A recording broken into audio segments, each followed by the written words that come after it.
आज हम MCQs यानी मल्टीपल चॉइस क्वेश्चंस को सॉल्व करेंगे जो रिलेटेड हैं हमारे यूनिट 9 यानी कोनिक्स 2 से। ठीक है, और ये लेक्चर आपके लिए बहुत अहम होने वाला है। ठीक है, इसमें बहुत इम्पॉर्टेंट टॉपिक्स को हम डिस्कस करेंगे क्योंकि आपके पेपर में 20 MCQs आते हैं और ये ऐसे MCQs नहीं हैं जिनको आप तुक्का लगा के रैंडमली सॉल्व करें और वो ठीक हो जाएं। तो ये कॉन्सेप्ट पर ग्रिप होगी तो आप ये MCQs को ठीक कर सकेंगे। ठीक है, तो होपफुली कि आप इस लेक्चर को बहुत तवज्जो से सुनेंगे। इससे एक तो आपके तमाम कॉन्सेप्ट्स रिकॉल होंगे। तो आज देखिए हम जो कॉन्सेप्ट्स करने वाले हैं उसमें हम पैराबोला को डिस्कस करेंगे, एलिप्स को हम डिस्कस करेंगे, हाइपरबोला हमारे पास MCQs में आ जाएगा, ट्रांसलेशन और रोटेशन का जो कॉन्सेप्ट है ये भी थ्रू MCQs रिवाइज होगा। ठीक है, एक तो आपको खुद अंदाज़ा होगा कि आपका कॉन्सेप्ट कितना स्ट्रांग है, जो आपने through out the chapter questions किए हैं उस पर कितनी ग्रिप है। ठीक है, तो MCQ 1, if the eccentricity is zero, यानी अगर इसेंट्रिसिटी आपके पास है ज़ीरो, द कोनिक इज, तो ऐसा कोनिक क्या होगा। देखिए इसमें आपका मेन इसेंट्रिसिटी का कॉन्सेप्ट रिवाइज हो गया। अगर पैराबोला होता तो इसेंट्रिसिटी 1 होती, एलिप्स के लिए इसेंट्रिसिटी लेस देन 1 होती है और सर्किल के लिए इसेंट्रिसिटी क्या होती है, 0। तो इसका मतलब है हमारा राइट ऑप्शन जो है वो सर्किल है। और अगर हाइपरबोला होगा तो इसेंट्रिसिटी ग्रेटर देन 1 होगी। तो यहाँ हमारा जो राइट ऑप्शन है वो है circle. MCQ2, the focus of parabola. ठीक है, अब आप पैराबोला को देखें, जहन में लाएंगे कि जो गिवन पैराबोला है वो हमारे पास ये अलोंग है y एक्सिस के। ठीक है, तो इसकी जर्नल इक्वेशन क्या होती है, x² इक्वल टू 4ay। तो अब आपके पास a की वैल्यू फाइंड आउट करनी है, तो then 4a equal to -16, then a equal to आ जाएगा -4। तो आपके पास फोकस अलोंग y एक्सिस का कैसे लिखा जाएगा, 0, -4। तो हमारा ये जो ऑप्शन डी है ये हमारे पास इसका करेक्ट ऑप्शन हो जाएगा। अलोंग y एक्सिस का केस है, ये याद रखें। MCQ 3 है, the latus rectum and vertex of, again parabola आपके पास गिवन है।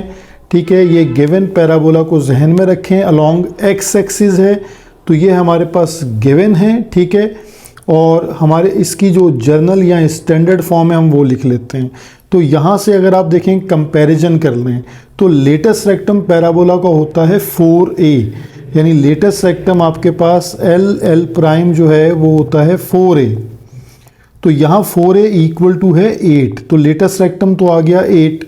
और अगर आप वर्टेक्स को फाइंड आउट करना चाहते हैं तो -k इक्वल टू -3 करेंगे तो 3 आ जाएगा, और -h इक्वल टू 4 करेंगे तो -4 आ जाएगा, यानी -4, 3 जो है। अब आपके पास इसका जो ऑप्शन नंबर डी बन रहा है वो करेक्ट है, क्योंकि h, k यानी आपके पास जो सेंटर होता है इसका, जिसको वर्टेक्स कहते हैं, h, k, उसकी वैल्यू बनती है -4, 3 और लेटेस्ट रेक्टम है 8।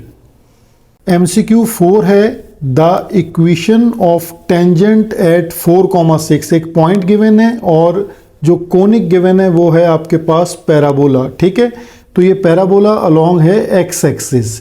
इसकी जर्नल इक्वेशन लिखें तो वो है y² इक्वल टू 4ax। तो यहाँ से हम a की वैल्यू को फाइंड आउट कर सकते हैं। a की वैल्यू है 9/4। और अब आपको ये याद रखना है कि टेंजेंट की इक्वेशन क्या है आपके पास पैराबोला के लिए, y1 equal to 2a into x plus x1। तो आपके पास x1 और y1 तो गिवन है, आप पुट करके वैल्यू बना सकते हैं, यानी टेंजेंट की इक्वेशन y1 में आ जाएगा 6, 2a आपके पास है 9/4, x प्लस x1 यानी 4। तो यहाँ 2 2 4 हो जाएगा, 6y equal to 9/2 x plus 4। ये हमारे पास इक्वेशन ऑफ टेंजेंट है जो आपके पास मैच करती है इसके पार्ट ए से। ठीक है, MCQ 5, the latus rectum of ellipse. अब आप एलिप्स के MCQs पर आ गए हैं, तो एलिप्स का कॉन्सेप्ट जहन में लाइए कि हमारे पास जो गिवन इक्वेशन है वो हमारे पास अलोंग है x एक्सिस के, क्योंकि यह डिनोमिनेटर आपको यहाँ नज़र आ रहा है कि एक्स स्क्वायर का डिनोमिनेटर है 25। तो जब हम उसको जर्नल इक्वेशन के साथ कंपेयर कर लेते हैं, ये हमारी जर्नल इक्वेशन है, इससे हमें ए स्क्वायर की वैल्यू मिल जाएगी और बी स्क्वायर की वैल्यू मिल जाएगी। तो ए हमारे पास +-5 आ जाएगा और बी हमारे पास +-4 आ जाएगा। अब आपको फार्मूला मेमोराइज होना चाहिए कि लेटेस्ट रेक्टम का फार्मूला क्या है, 2b² अपॉन a। 2b² यानी 16, a है 5 यानी 32 upon 5।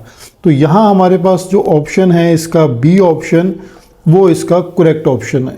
MCQ 6, the eccentricity of the conic. Again हमारे पास एलिप्स है, एलिप्स की पहचान ये है कि आपको प्लस साइन नज़र आता है इक्वेशन में, ठीक है। तो जो गिवन इक्वेशन है उसको अच्छी तरह देखिए, ये इक्वेशन एलिप्स की है और अलोंग एक्स एक्सिस है। तो हम जर्नल इक्वेशन लिखेंगे, ठीक है। ये हमने जर्नल इक्वेशन लिखी और जर्नल इक्वेशन से जब हमने कंपैरिजन करवाया तो हमें ए और बी की वैल्यू मिल जाएगी। इस तरह ये ए और बी की वैल्यू हमने फाइंड आउट कर ली। देन आप सी स्क्वायर का रिलेशन यूज़ करेंगे, C square equal to A square minus B square. तो यहाँ से सी की वैल्यू हमें मिल जाएगी 1। तो देन हम यूज़ करेंगे फॉर्मूला फॉर इसेंट्रिसिटी। तो सी की वैल्यू हमारे पास क्या है 1 और ए की वैल्यू है √5, ठीक है। तो ये हमारे पास जो ऑप्शन है इसका, ये बी ऑप्शन इसका करेक्ट ऑप्शन है। MCQ 7 है द सेंटर ऑफ एलिप्स। तो देखिए अगर आप एलिप्स को देखें तो सबसे पहले आपको ये देखना होता है कि किसके अलोंग है, ठीक है। एक्स या वाई एक्सिस में किसके अलोंग है। तो यहाँ देखें ये वाई एक्सिस का डिनोमिनेटर जो है वो ग्रेटर है, यानी ये ए कंसीडर होगा। तो जो गिवन इक्वेशन है उसको भी देख लें और उसकी general equation along y axis वाला केस लिखें, ताकि आपको पता लग जाए कि ए स्क्वायर क्या है 20 और बी स्क्वायर आपके पास क्या है 10। लेकिन इस वक्त हमें ए और बी की नीड नहीं है, हमें सिर्फ इसका सेंटर बताना है। तो सेंटर के लिए आप -k को -3 से, -h को +5 से कंपेयर करा लें।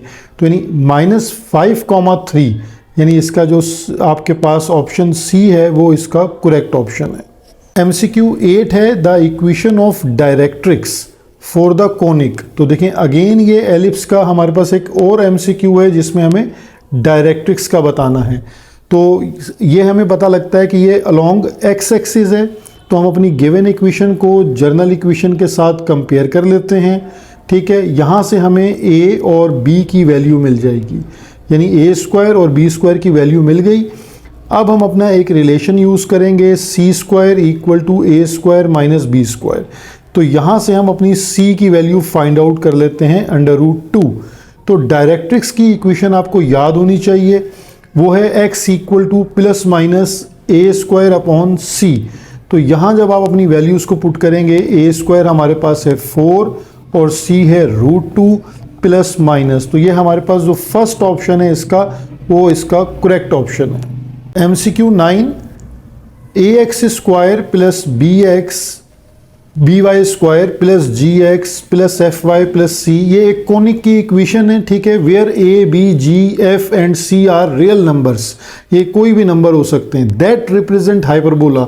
अगर ये देखें सेम साइन है, अब पहला ऑप्शन हम डिस्कस करते हैं, a and b are non zero and same sign. अगर इनके साइन सेम है तो ये एलिप्स का केस है, ठीक है। और अगर इनके साइन डिफरेंट है, यानी a और b are non zero and of different sign, hyperbola के लिए इसके साइंस को डिफरेंट होना चाहिए। तो यहाँ बी ऑप्शन इसका करेक्ट ऑप्शन है, ठीक है। क्योंकि एलिप्स और हाइपरबोला के लिए ए और बी को नॉन ज़ीरो होना है, एलिप्स में सेम साइन होंगे और हाइपरबोला में डिफरेंट साइन होंगे।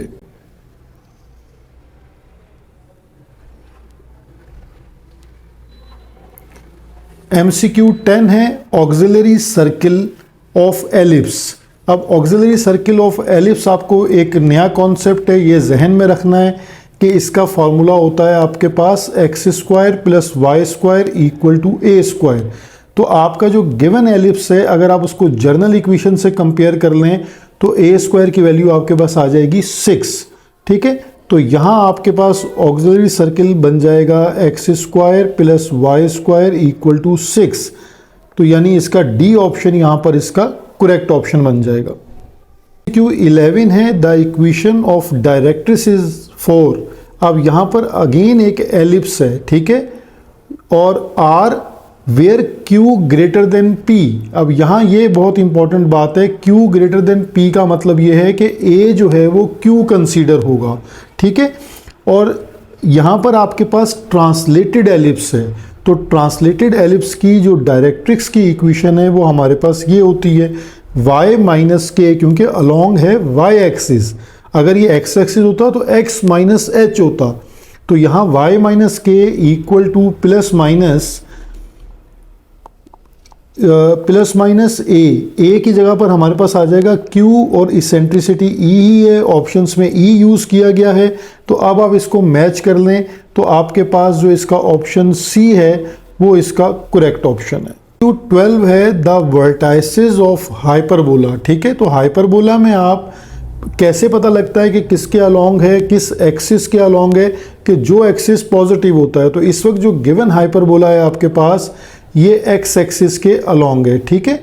तो एक्स एक्सिस की जो जर्नल इक्वेशन है आप उसके साथ इसको कंपेयर करके ए स्क्वायर और बी स्क्वायर की वैल्यू को फाइंड आउट कर लेंगे, ठीक है। तो वर्टाइसिस क्योंकि ए की वैल्यू पे आता है तो ये एक्स एक्सिस के अलोंग है, तो प्लस माइनस 3,0, यानी हमारे पास जो इसका ऑप्शन बन रहा है वो डी ऑप्शन इसका करेक्ट ऑप्शन बन रहा है, ठीक है। MCQ 13 conjugate hyperbola 2। अब एक हाइपरबोला गिवन है उसका आपको कॉन्जुगेट बताना है, तो मैंने इसके लिए दोनों जो इसके जर्नल फॉर्मेट हैं वो लिखे हैं। अगर आपके पास ये हाइपरबोला गिवन है तो ये इसका कॉन्जुगेट है, सिर्फ क्या होगा, टर्म्स बदल जाएंगी, यानी x square upon a square minus y square upon b square equal to 1 है, तो इसका कॉन्जुगेट क्या हो जाएगा, y square upon b square minus x square upon a square equal to 1। अब इसी पैटर्न को आप अपने रिक्वायर्ड हाइपरबोला पे चेक कर लें, तो हमारे पास जो इसका बी ऑप्शन आएगा वो इसका करेक्ट ऑप्शन आ जाएगा, ठीक है। तो इसे कहते हैं conjugate hyperbola. The eccentricity of rectangular hyperbola is, देखें इसका आंसर मैं पहले भी आपको बता चुका हूं कि ये √2 होता है। रेक्टेंगुलर हाइपरबोला में a equal to b equal to 1, यानी ये दोनों वैल्यूज इक्वल होती हैं, ठीक है। अब ये इक्वल वैल्यूज के लिए अगर आप इसको प्रूफ करना चाहते हैं तो देखिए हम इसमें हाइपरबोला की बात कर रहे हैं, तो यहाँ C square equal to A square plus B square हो जाएगा, ए भी 1 है बी भी 1 है, तो ये आंसर आ जाएगा 2। तो यहाँ से सी की वैल्यू आपके पास आ जाएगी √2, और इसेंट्रिसिटी का फार्मूला होता है सी अपॉन ए, तो सी की वैल्यू है √2 और ए है हमारे पास 1, तो यहाँ हम ये प्रूफ कर लेते हैं कि इसकी इसेंट्रिसिटी आती है √2। MCQ 15 है द इक्वेशन ऑफ टेंजेंट। अब अगेन एलिप्स है हमारे पास, ठीक है। तो एलिप्स में आपके पास जर्नल इक्वेशन भी है और पासिंग पॉइंट भी गिवन है, ठीक है। तो मैंने इसका फार्मूला लिख रखा है, यहाँ फार्मूले में वैल्यूज को हम पुट करते हैं। x1 हमारे पास है √6 और a स्क्वायर की वैल्यू हो जाएगी 6 जब आप कंपैरिजन करेंगे। y as it is y1 0, b square है 5 इक्वल टू 1, तो ये टर्म आपके पास 0 हो जाएगी कंप्लीट, ठीक है। और यहाँ पर x √6 ओवर 6 को आप सिंपल रैशनलाइज करके x अपॉन √6 लिख सकते हैं। अब ये √6 1 से मल्टीप्लाई होगा तो x इक्वल टू √6, तो यानी ऑप्शन बी जो है वो आपके पास करेक्ट ऑप्शन है। MCQ 16 है for what value of k, और ये एक लाइन दे रहे हैं y equal to k is tangent to the ellipse. अब एलिप्स आपके पास गिवन है, ठीक है। जो गिवन एलिप्स है वो अलोंग एक्स एक्सिस है, इससे हम बता सकते हैं कि ए स्क्वायर हमारे पास 25 है और बी स्क्वायर हमारे पास 9 है, ठीक है। जो लाइन हमारे पास गिवन है y इक्वल टू k, उसको अगर हम ज़रा टर्म्स के हिसाब से लिख लें तो 0x प्लस वाई माइनस के इक्वल टू 0। अब यहाँ से अगर हम स्लोप को कैलकुलेट करते हैं तो स्लोप का फार्मूला क्या है, m equal to minus coefficient of x जो 0 है divided by coefficient of y, it means के स्लोप आपके पास क्या आ गया 0। तो जो जब लाइन एलिप्स को टच करती है तो उसकी कंडीशन हम पढ़ चुके हैं कि कंडीशन हमारे पास होती है c equal two plus minus √a square m square plus b square. तो यहाँ क्योंकि c की जगह k यूज़ हो रहा है अननोन, तो हम c की जगह k रिप्लेस करेंगे और वैल्यूज़ को पुट कर देंगे। ए स्क्वायर 25 और आपके पास स्लोप जो है वो है 0 प्लस बी स्क्वायर है 9, ठीक है। तो k equal two plus minus 3 हमारे पास आ जाएगा। तो ये हमारा जो ऑप्शन ए है वो इसका करेक्ट ऑप्शन होगा। MCQ 17 है द इक्वेशन ऑफ टेंजेंट। देखें, अब इक्वेशन देखते ही आप बता सकते हैं कि ये हाइपरबोला की इक्वेशन है विद स्लोप 2, यानी आपके पास एक स्लोप भी गिवन है, ठीक है, और हाइपरबोला की जनरल इक्वेशन गिवन है। तो आप इजीली देखें, इसमें वैल्यूज पुट करें, मैंने इसका फार्मूला लिख रखा है। तो y equal to m slope है 2x as it is plus minus, और a स्क्वायर हमारे पास 16 आ जाएगा, और m स्क्वायर यानी 2 का स्क्वायर 4 और b स्क्वायर है 9, ठीक है। तो यहाँ पर हम इसको सॉल्व कर लेते हैं। 2x प्लस माइनस 16 4 ज़ा 64, 64 माइनस 9 जो है हमारे पास आ जाएगा 55, ठीक है। तो ये हमारे पास इसका ऑप्शन जो डी है वो इसका करेक्ट ऑप्शन बन जाएगा। MCQ 18 है the equation of x y equal to c square represent, यानी ये किस कोनिक को रिप्रेजेंट करती है। तो यहाँ पूरा कॉन्सेप्ट जो है वो हम अवेल कर लेते हैं। ये पैरामेट्रिक इक्वेशन है, ठीक है, और ये हमारा आंसर होगा यहाँ पर हाइपरबोला कि ये इक्वेशन रेक्टेंगुलर हाइपरबोला जब ए और बी इक्वल होते हैं तो ये हाइपरबोला को रिप्रेजेंट करती है। अब साथ ही यहाँ ये समझ लें कि अगर पैराबोला पूछा जाता तो पैराबोला की पैरामेट्रिक इक्वेशंस क्या होंगी, एलिप्स की पैरामेट्रिक इक्वेशंस क्या होंगी, ठीक है, इसी तरह सर्किल की पैरामेट्रिक इक्वेशंस क्या होंगी। ये आपको याद होना चाहिए क्योंकि MCQ में ऑप्शंस चेंज किए जा सकते हैं, ठीक है। और पैरामेट्रिक इक्वेशंस ऐसी इक्वेशंस होती हैं जिसमें एक्स वाई एक थर्ड वेरिएबल पर डिपेंडेंट होते हैं, ठीक है। MCQ 19 है इफ ओरिजिन इज शिफ्टेड, यानी ओरिजिन शिफ्ट हो रहा है, यानी h, k ये आपके पास है, देन कोऑर्डिनेट्स, तो फिर एक्स वाई जो स्मॉल एक्स वाई है वो ये रहा कि वो कोऑर्डिनेट हो जाएंगे एक्स वाई 5,6 और h, k हमारे पास ये रहा। हम फार्मूला ये पढ़ चुके हैं कि जब आपके पास ओरिजिन शिफ्ट होता है तो उसमें एक्स वाई का फार्मूला क्या है। तो यहाँ हमारे पास वैल्यूज़ मौजूद हैं। तो देखें यहाँ कैपिटल एक्स जो न्यू वैल्यू बनेंगी वो क्या होंगी, 5 - 2 3, और इसी तरह यहाँ पर 6 - 3 3। तो इसका मतलब है इसका जो बी ऑप्शन है वो इसका करेक्ट ऑप्शन होगा। MCQ 20 है if x y coordinate system is rotated at an angle 45 यानी π/4, ट्रांसफॉर्मेशन फॉर एब्सिसा। सिर्फ एब्सिसा की इक्वेशन आपसे पूछ रहा है। हमने इसका ये फार्मूला जो मैंने लिखा है ये आप रीड कर चुके हैं, ठीक है। अब इसको सिर्फ वैल्यूज़ को पुट करना है आपने। यहाँ पे कैपिटल एक्स और ये कॉस है 45, ठीक है, π/4 45। इसी तरह साइन भी 45 डिग्री है। अब आपको दोनों की वैल्यूज़ का पता है कि ये 1/√2 होती है, इसी तरह कैपिटल y/√2। तो ये आपके पास जो इसका ऑप्शन बी है वो इसका करेक्ट ऑप्शन है। तो ये हमने इसके 20 MCQs का जो सेट है जिसमें हमने चारों कॉन्सेप्ट्स को अच्छे से एक दफ़ा मेमोराइज़ किया है, पढ़ लिया है, सीख लिया है। तो आपको यही MCQs हैं जो पेपर में बार बार रिपीट होते हैं। तो अगर MCQs की प्रैक्टिस करेंगे तो ये जो नंबर मार्जिन है आपका मैथ में ये बहुत ज़्यादा हो सकता है, बढ़ सकता है। आप 90+ को टच कर सकते हैं, ठीक है, इससे ऊपर नंबर ला सकते हैं। तो इसके लिए ज़रूरी ये है कि कॉन्सेप्ट पे काम करें और चैप्टर के साथ उसके MCQs को रेडी कर लें। ये वेट मत कीजिए कि जब सारे चैप्टर्स हो जाएंगे तो हम MCQs करेंगे। तो साथ साथ टॉपिक समझिए, साथ साथ MCQs कीजिए, ठीक है, ताकि फार्मूले आपको याद रहें, ठीक है। होपफुली आप इन एडवाइस पर अमल करेंगे और मैथ में इम्प्रूवमेंट को शो करेंगे, ठीक है। Thank you.